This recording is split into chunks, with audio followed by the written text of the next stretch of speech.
Assalamualaikum warahmatullahi wabarakatuh. Pada kesempatan ini kita akan belajar mengenai dasar desain grafis, yang juga merupakan mata pelajaran kelompok C2 untuk siswa SMK kompetensi keahlian multimedia, teknik komputer dan jaringan, serta rekayasa perangkat lunak.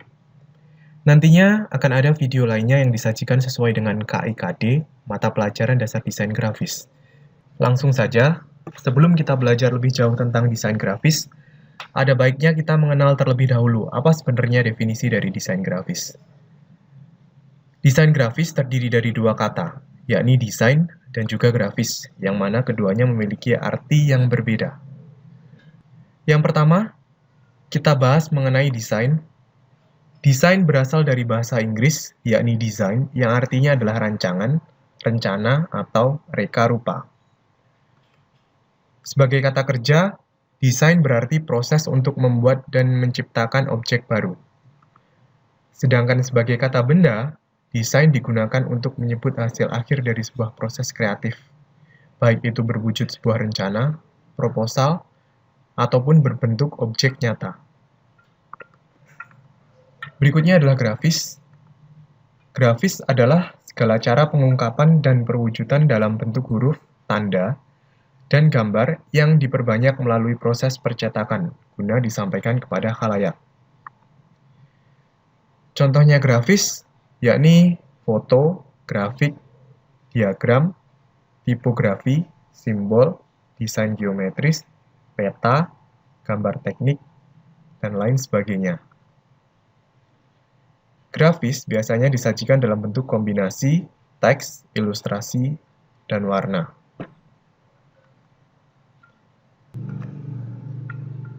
Berdasarkan dua definisi yang telah dijelaskan sebelumnya, dapat ditarik kesimpulan bahwa desain grafis atau rancang grafis adalah proses komunikasi menggunakan elemen visual, seperti tulisan, bentuk, dan gambar, yang dimaksudkan untuk menciptakan pemahaman akan suatu pesan yang disampaikan. Dengan kata lain, desain grafis adalah suatu alat yang tidak hanya digunakan untuk menyampaikan suatu pesan, namun juga memperjelas maksud dari pesan tersebut. Perhatikan ada dua kata kunci penting dalam desain grafis, yakni proses komunikasi dan juga elemen visual. Jadi, apabila ada suatu produk yang dia mengandung dua unsur tersebut, yakni komunikasi dan juga elemen visual, maka dapat dikategorikan sebagai produk desain grafis.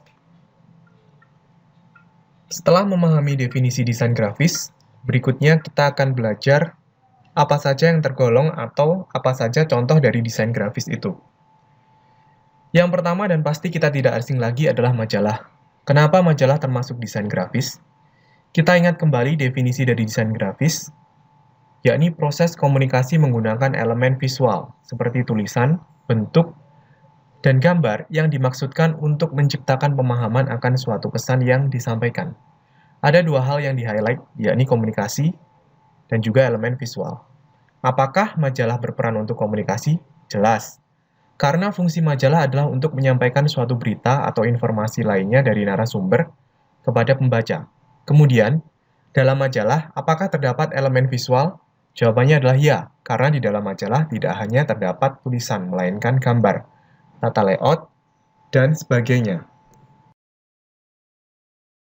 Contoh berikutnya adalah desain kemasan. Fungsi utama diterapkannya desain grafis dalam desain kemasan selain untuk mempercantik tampilan kemasan, tetapi juga untuk membantu pembeli untuk mengenali informasi produk.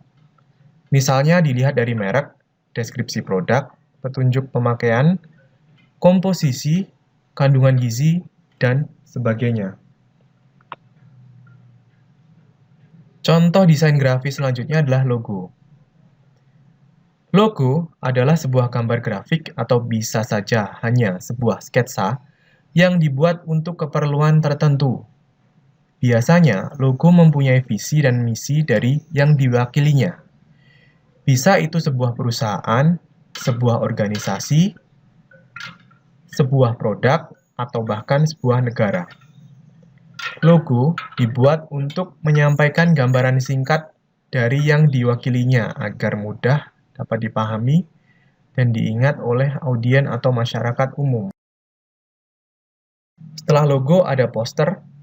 Poster merupakan salah satu media publikasi yang terdiri dari tulisan, gambar, ataupun kombinasi antar keduanya. Tujuannya untuk menyampaikan informasi. Poster biasanya ditempel di tempat-tempat umum yang dinilai strategis. Lalu ada brosur. Brosur ialah sebuah alat untuk mempromosikan barang atau jasa yang terbuat dari sebuah kertas, yang di dalamnya memiliki sejumlah informasi tentang jasa ataupun produk tersebut. Cara penyampaiannya biasanya dibagikan secara gratis. Ada 3 jenis brosur. Yang pertama adalah brosur tanpa lipatan, biasa dikenal dengan nama flyer, di mana brosur ini tidak memiliki lipatan. Ukurannya biasanya A5, A4, dan juga DL. Selanjutnya, ada brosur 2 lipatan, biasa disebut dengan bifold. Brosur 2 lipatan umumnya menggunakan kertas A4 dengan ukuran 21 cm x 29,7 cm. Kertas akan dilipat 2, dengan begitu ada 4 halaman depan dan juga belakang. Yang ketiga adalah trifold atau brosur 3 lipatan. Kertas yang dipakai untuk membuat brosur 3 lipatan biasanya juga A4, yakni 21 cm x 29,7 cm. Kertas akan dilipat menjadi 3 bagian sehingga brosur akan memiliki 6 halaman depan dan juga belakang. Selanjutnya ada pamflet. Pamflet adalah suatu selebaran berbahan kertas yang bertujuan memberikan informasi yang terperinci kepada para pembacanya. Dan biasanya, topiknya terfokus pada satu hal, misalnya buku petunjuk, informasi jadwal kegiatan, dan lain sebagainya yang umumnya isinya lebih ringkas dan padat dibandingkan dengan brosur. Pamflet umumnya memiliki satu topik dengan informasi langsung yang bertujuan untuk membuat pembaca memahami topik dengan mudah. Itulah sebabnya mengapa pamflet biasanya digunakan untuk memberi informasi dan tidak untuk melakukan penjualan langsung, yang merupakan fungsi dari brosur. Isi pamflet lebih singkat daripada brosur. Contoh desain grafis selanjutnya adalah banner. Banner adalah suatu media promosi yang dicetak dengan print digital yang biasanya dilengkapi simbol, logo, slogan, atau pesan lainnya. Banner sendiri lebih banyak digunakan untuk kebutuhan indoor, seperti pada sebuah event di dalam mall, di perkantoran, dan lain sebagainya. Banner memiliki standar ukuran tertentu. Yang pertama, 60 x 160 cm, 80 x 180 cm, dan 80 x 200 cm. Terdapat 3 jenis banner. Jenis yang pertama adalah X-banner.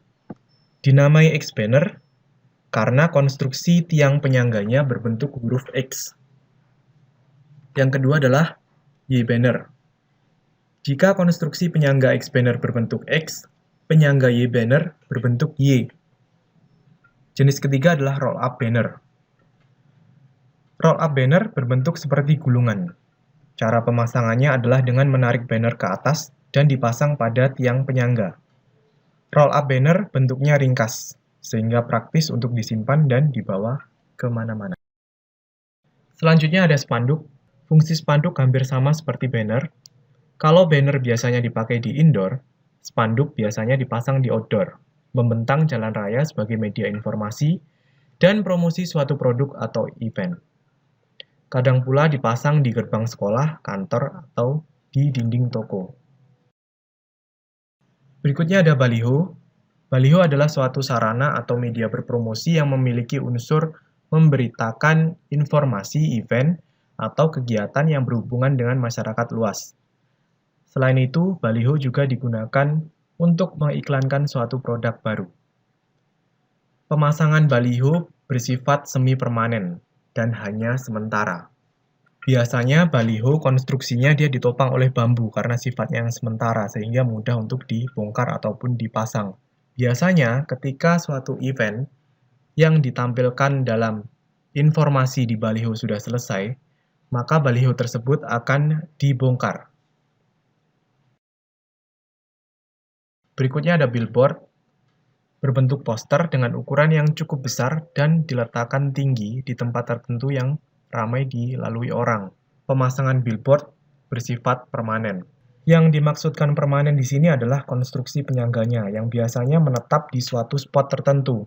Tetapi tidak dengan iklannya. Iklan akan diganti sesuai dengan tempo yang telah disepakati antara penyedia jasa iklan dan penggunanya.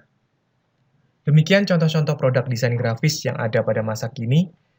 Selanjutnya kita akan pindah jauh ke masa awal sejarah perkembangan desain grafis, mulai dari yang primitif sampai yang modern saat ini. Desain grafis sebagai media komunikasi sudah dikenal sejak masa prasejarah dan hampir setua peradaban manusia.